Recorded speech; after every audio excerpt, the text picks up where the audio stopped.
Hello guys, welcome to CloudRaga. So in previous video, we saw how to create configuration file for Hibernate. We have take the reference from the official JBoss site, which gives you an idea how your configuration file should look like. I already have multiple projects, so from there I picked this file and put it under SR7 resources. So this was our third step. First step was creating a project class. My bad. First step was adding library. That is done. Second step was creating a project class. That is done. Third step was adding a configuration file. This is also done. And make sure that you are registering your entity class inside configuration file. This is also done. Let's see the next step, the fourth step, which says create a utility file or utility Java class to obtain SessionFactory.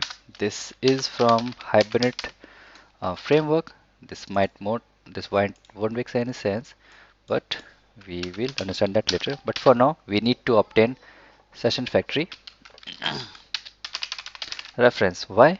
You will get to know once we write some code. So we need to create a utility Java class to obtain SessionFactory.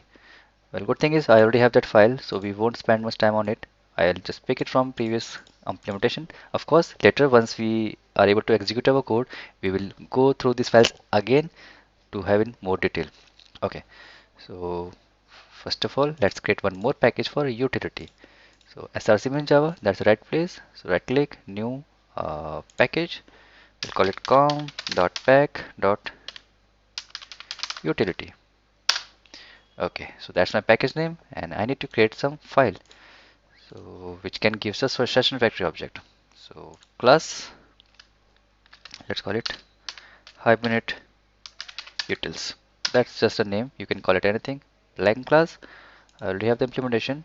That's right here. So I'll copy the content and paste right here. Okay, it's done. Let's import everything from the right place.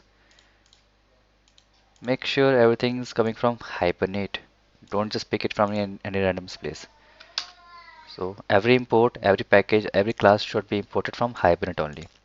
Okay, so this is done, and now we have a utility file which can give us session factory object. So next video we will see how to use the session factory in Hibernate application. Thanks for watching this video guys. Let's meet in next video.